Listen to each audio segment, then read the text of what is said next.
जय श्री श्याम। ले भाई, आज पहुंच गए हम औरंगाबाद। घृणेश्वर मंदिर के दर्शन करने के बाद हम आ गए यहाँ अलोरा की गुफा देखने के लिए। कभी किताबों में पढ़ा था अजंता और अलोरा की गुफाओं के बारे में। आज इनको देख लेते हैं बिल्कुल सामने से। देखने से पहले बच्चे हो गए भूखे, तो हम बच्चों को एक साइड में पेड़ के नीचे बिठा के खाना खिलाने लग गए और बच्चों ने खाना खाया। उसके साथ साथ हमने भी दो दो रोटी खा ली, भूख हमें भी लग गई थी। तो अब चलती है हम गुफा की तरफ। नज़ारा बहुत अच्छा है, हरियाली बहुत अच्छी है। महाराष्ट्र में बारिश तो होती ही रहती है, इसके चक्कर में घास फूस बिल्कुल हरा है। अलोरा की गुफा है, पहाड़ को बिल्कुल ऊपर की साइड से काट के बनाया गया है। बहुत अच्छी कलाकारी की गई है। 200-300 साल लग गए इसको बनाने में। पूरा पत्थर ऊपर से काट के नीचे की तरफ लाया गया है। बहुत सारे हाथी बनाए गए हैं। औरंगजेब ने बहुत सारे हाथियों का जो सूंड है वो तोड़ दिया है इसमें, क्योंकि औरंगजेब का मकबरा जो किला है वो भी औरंगाबाद के अंदर ही है, पहाड़ी के ऊपर। इसके अंदर बहुत अच्छी अच्छी कलाकारी की गई है, बहुत अच्छे चित्र बनाए गए हैं, पुरानी चीज़ें दिखाई गई हैं। पुरानी जो सभ्यता है उसके हिसाब से बनाया गया है। पूरी हैवी कड़ी है इसके अंदर, बेल है बहुत हैवी है। अंदर घुसते ही ये चित्र वगैरह बना रखे हैं। ये जो अलोरा की गुफा हैं, महाराष्ट्र के औरंगाबाद ज़िले में स्थित 34 रॉक कट गुफा मंदिरों का एक समूह है। ये गुफाएं 6वीं शताब्दी से 10वीं शताब्दी के बीच बनाई गई थी और इसमें हिंदू धर्म, बौद्ध धर्म, जैन धर्म, इन सब का मिश्रण है और इसी मिश्रण को ये गुफाएं दर्शाती हैं। ये गुफाएं अपनी जटिल नक्काशी मूर्तियों और कला के लिए प्रसिद्ध हैं। इन्हें 1983 में यूनेस्को द्वारा विश्व धरोहर स्थल घोषित किया गया था। इसके अंदर गुफा नंबर 16 नंबर गुफा है, जिसे कैलाश मंदिर के रूप में भी जाना जाता है।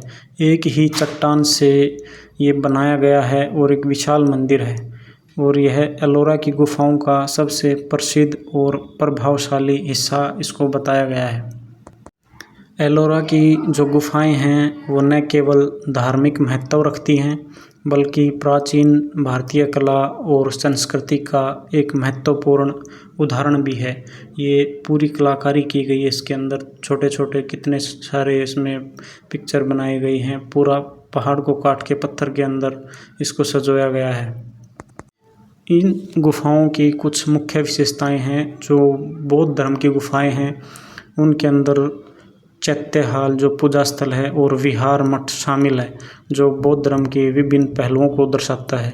और जो हिंदू धर्म की गुफाएं हैं, जो हिंदू धर्म को दर्शाती हैं, उनमें है भगवान शिव, विष्णु और अन्य देवताओं को समर्पित मंदिर और मूर्तियां बहुत सारी संजोई गई हैं।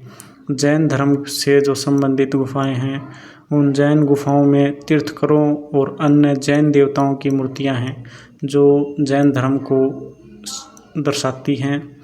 कैलाश मंदिर जो गुफा 16 में स्थित है, यह एक अद्वितीय रॉक कट मंदिर है जो भोलेनाथ भगवान शिव को समर्पित है।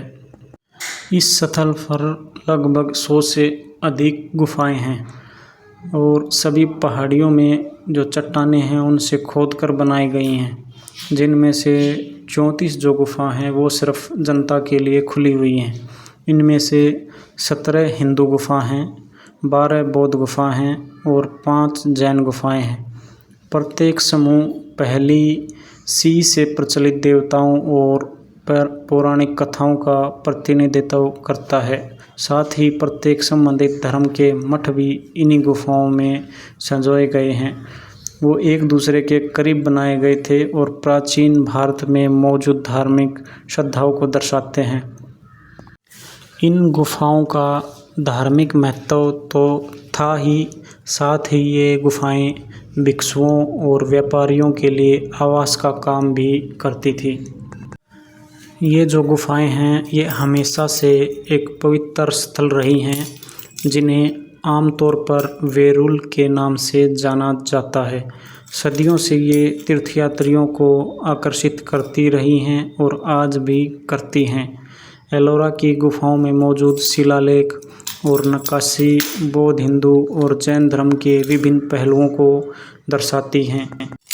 माना जाता है कि इन गुफाओं का निर्माण उस समय हुआ था जब बौद्ध धर्म अपने पतन की ओर था। नक्काशी का काम लगभग उसी समय शुरू हुआ जब पास की अजंता गुफाओं को छोड़ दिया गया था। एलोरा की जो गुफाएं हैं वो औरंगाबाद शहर से 30 किलोमीटर दूर स्थित हैं। यह दुनिया के सबसे बड़े शैलकृत गुफा मंदिर परिसरों में से एक है। कई गुफाएं मंदिरों के रूप में काम करती थी, जबकि कुछ मठ और विश्राम स्थल थे। एलोरा की गुफाएं सुबह 6 से शाम के 6 बजे तक खुली रहती हैं और ये वीक में मंगलवार को बंद होती हैं, बाकी हर रोज़ खुली रहती हैं। जो भी घूमना चाहे आ सकता है।